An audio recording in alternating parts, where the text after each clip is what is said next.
Dani dan Prasna adalah dua sahabat yang gemar belajar sejarah. Suatu hari, saat pelajaran sejarah di sekolah, mereka mendengar tentang sebuah tempat di Ponorogo bernama Surukubeng. Guru mereka bercerita bahwa Surukubeng menyimpan banyak kisah masa lalu yang menarik, terutama tentang seseorang yang sangat sakti bernama Ki Ageng Kutu Surya Alam.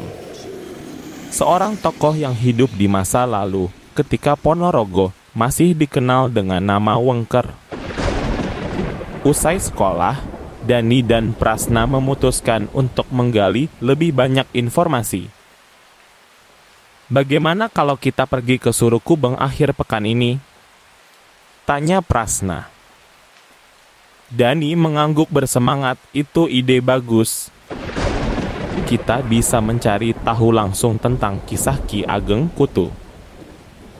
Keesokan harinya, dengan berbekal peta dan rasa penasaran, mereka pergi ke Surukubeng di daerah Jetis, Ponorogo. Tempat itu tampak asri dan tenang, dipenuhi pepohonan yang rimbun. Di sana, mereka bertemu dengan seorang kakek tua yang sedang duduk di bawah pohon besar. Kakek itu tampak ramah dan Prasna segera memberanikan diri untuk menyapanya. Selamat siang, Kek. Maaf mengganggu, kami dengar Surukubeng ini menyimpan banyak kisah sejarah. Apakah kakek tahu sesuatu tentang Ki Ageng Kutu? Tanyanya. Kakek itu tersenyum hangat. Namaku Mbah Parmin. Kalian datang ke tempat yang tepat. Duduklah, akan kuceritakan sedikit tentang Surukubeng ini, ucapnya. Dani dan Prasna segera duduk di dekat Mbah Parmin, siap mendengarkan cerita penuh sejarah. Surukubeng ini, Mbah Parmin mulai bercerita, dulu adalah tempat tinggal seorang tokoh sakti mandraguna bernama Ki Ageng Kutu Surya Alam. Ia bukan orang sembarangan. Ia adalah seorang pemimpin sekaligus guru besar pada masa Wengker, nama lama Ponorogo. Ki Ageng Kutu dikenal bijaksana dan memiliki banyak murid yang kelak menjadi tokoh penting. Namun, ia juga dikenal keras terhadap ketidakadilan. Dani mengangguk penuh perhatian. Apa yang membuatnya terkenal, Kek? Tanyanya penasaran.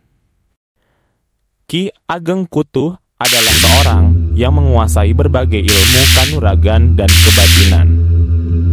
Ia dikenal sangat sakti, bahkan banyak orang datang ke sini untuk berguru kepadanya. Namun, karena ia menentang ketidakadilan para penguasa di masa itu, ia sering kali dianggap sebagai ancaman, lanjut Mbah Parmin. Prasna bertanya lagi, apakah tempat ini ada kaitannya dengan kisah Ki Ageng Kutu, Kek? Tentu, jawab Mbah Parmin. Surukubeng ini dipercaya sebagai tempat beliau tinggal sekaligus bermeditasi.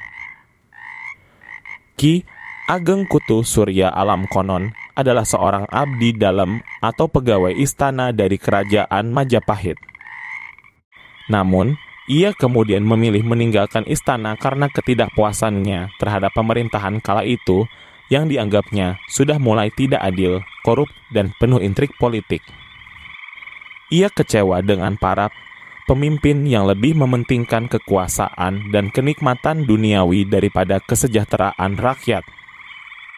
Setelah meninggalkan Majapahit, Ki Ageng Kutu menetap di wilayah Wengker yang saat itu dikenal sebagai kawasan mandiri dengan tradisi spiritual yang kuat. Di sana, ia mendirikan padepokan untuk mengajarkan ilmu kanuragan, kebatinan, dan nilai-nilai moral kepada murid-muridnya. Sebagai pemimpin spiritual dan guru besar, Ki Ageng Kutu dihormati oleh masyarakat Wengker. Ia dipercaya memiliki kemampuan luar biasa dalam ilmu kebatinan dan kanuragan atau ilmu bela diri tradisional. Selain itu, ia dikenal sangat kritis terhadap penguasa yang lalim. Hal ini membuatnya sering dianggap sebagai ancaman oleh kerajaan. Ki Ageng Kutu juga memainkan peran penting dalam melestarikan kebudayaan dan tradisi lokal. Ia dikenal sebagai sosok yang menginspirasi terciptanya berbagai kesenian tradisional. Salah satunya adalah Cikal Bakal Reog Ponorogo, sebuah kesenian yang syarat dengan simbol perlawanan terhadap ketidakadilan. Menurut beberapa versi cerita, Reog Ponorogo diciptakan sebagai bentuk sindiran terhadap pemerintahan Majapahit yang sudah melemah. Dalam kisah ini, tokoh Singo Barong melambangkan Raja Majapahit yang korup dan takut pada permaisurinya, sedangkan tokoh Warok dan Jathil melambangkan rakyat yang berusaha melawan penindasan. Ki Ageng Kutu dipercaya sebagai pencipta atau inspirator utama dari kesenian reog ini. Kesenian ini juga menjadi simbol perjuangan rakyat Wengker melawan ketidakadilan dengan menonjolkan semangat keberanian dan keteguhan. Hingga kini, reog Ponorogo masih menjadi warisan budaya yang kuat di Ponorogo dan jejak sejarahnya tidak bisa dilepaskan dari peran Ki Ageng Kutu. Kisah akhir hidup Ki Ageng Kutu tidak tercatat secara pasti dalam sejarah, tetapi ada berbagai cerita lisan yang mengatakan bahwa ia menghabiskan sisa hidupnya di padepokannya di kawasan Wengker.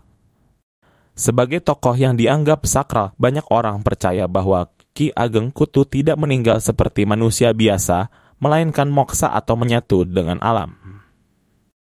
Hingga kini, pengaruh Ki Ageng Kutu masih terasa, terutama dalam seni dan budaya Ponorogo.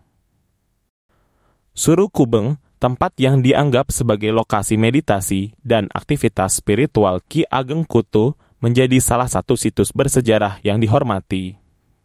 Selain itu, ajaran-ajarannya tentang kebijaksanaan, keberanian, dan melawan ketidakadilan tetap menjadi inspirasi bagi masyarakat Ponorogo, terutama melalui simbol-simbol yang terkandung dalam reog Ponorogo. Setelah mendengar cerita Mbah Parmin, Dani dan Prasna merasa sangat puas. Mereka mengucapkan terima kasih kepada Mbah Parmin sebelum melanjutkan eksplorasi mereka di Suru Kubeng. Hari itu menjadi pengalaman berharga bagi mereka, tak hanya untuk menambah pengetahuan sejarah, tetapi juga untuk menghargai warisan budaya Ponorogo.